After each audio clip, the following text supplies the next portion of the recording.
Thank you so much. Now for our next segment with Sam Palmero. Well, thank you, Nigeria. Good evening. I'm Samuel Palmero, and I'm going to be here talking to you guys tonight about some changes at Reading High School with my panel. But before we start, I'd like to mention that we have a new principal right now, and his name is Eric Turman. And as new administration, there's also new rules and changes, and that's going to be mainly the topic of the subject of the night. I'm sorry. I'd like to introduce my panel, starting from the far right. Hello, my name is Nicole Young Trapp, and I'm a senior at RHS.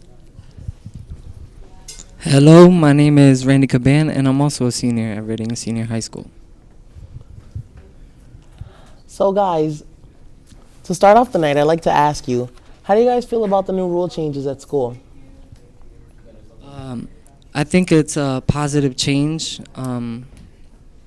There's not many problems this year, so far as I could tell.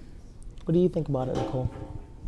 I think that there are some positive changes, but I also think that there's some changes that could be kind of enforced a different way. I like your takes on it. I think that now that classes are longer, I think that gives us more of a chance to learn more. What do you think about it? I think it gives us a chance to learn more, but it also interferes with, of us dragging the day out. It might be too long for us.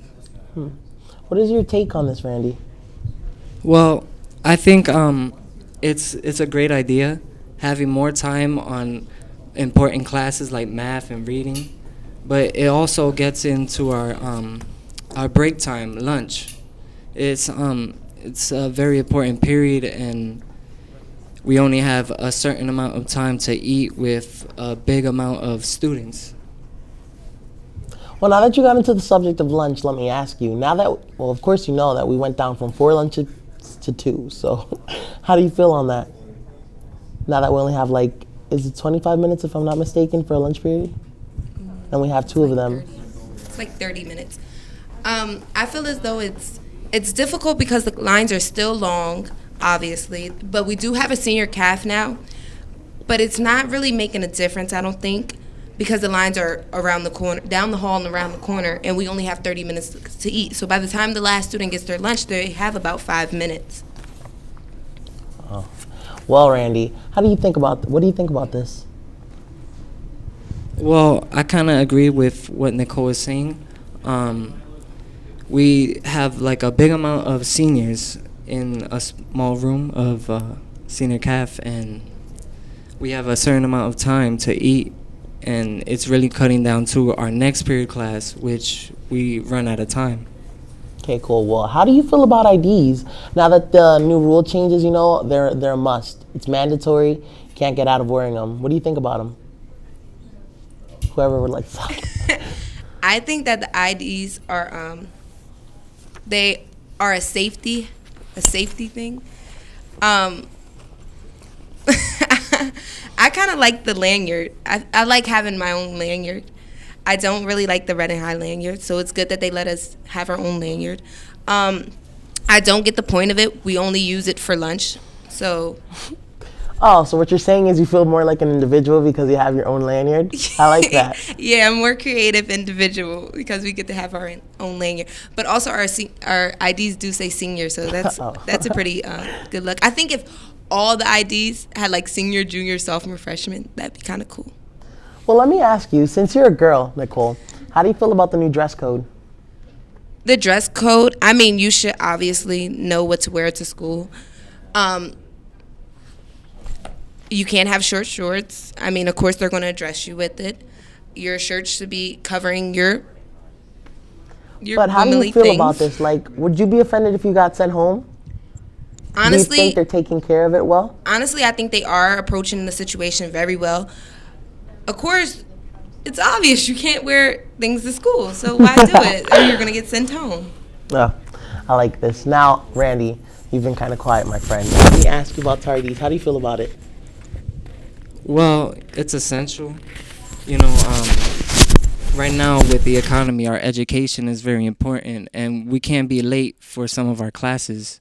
Some of our classes are very important to our future goals and life. So So like a job, we had to be there in our jobs. You had to be there and be ready. You know, you can't be late for a job and not expect to be fired. So school is basically like a job. Oh, I like your take on that. But class cuts. I don't know if you cut, my friend. I don't want to put you on the spot, but how do you think? What's the difference between class cut and a tardy? And do you think they're taking care of it well? Well, with the new program that they're doing with, if you cut, they get a letter and they send it to your home. And I think it's working pretty well. So let's see what happens next with all these tardies and skippings. Now on to a nice topic, electronics. Nicole, I see you with your iPod a lot, friend. Tell me, how do you feel about the new policies? You know, we can't have them out. Suspension, how do you feel about it? I think that you're at school for one thing, and that's to learn. Education is the number one thing, so why have your phone? You're only here for, what, 8 hours? So But are you saying this because you're on camera? Or is this how you really feel? I'm saying this because this is how I really feel. Honestly, I only put my iPod in is when I'm going to my game. Oh, that's nice to know. Okay, so new courses this year, guys, like SAT prep. I have a SAT prep. I have an English and a math SAT prep. Do you have any of the new classes out? Actually, I don't, but I definitely would like to sign up for one. Oh, and you, Randy, do you have any like SAT core, reading 180? No, but I've taken my SATs, and I think having SAT prep is very important because colleges look at SATs. Now, did you already take your SAT, or are you in the process of studying for it? I already taken it. Oh, so was it hard? And do you think this class would have helped you if you had it? Yeah, it would have helped me a lot. Okay, well, personally, I want to talk about math cooperation groups, the new thing we have at the building where all math classes are taught in groups. What do you think about this? Nicole?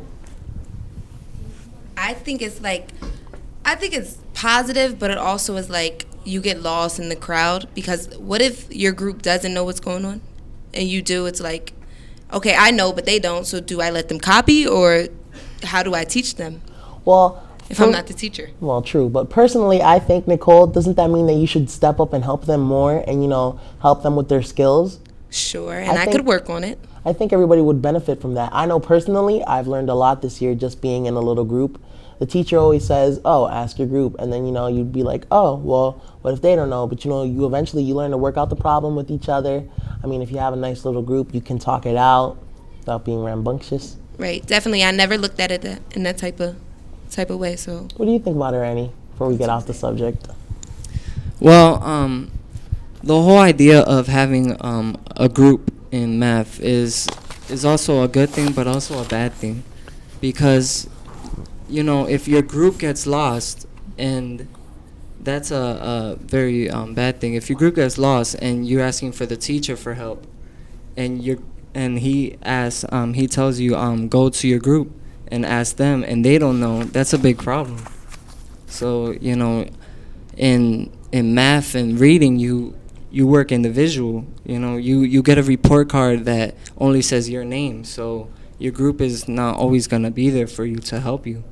I like your view on it. So what you're saying is you don't want to lean on them too much.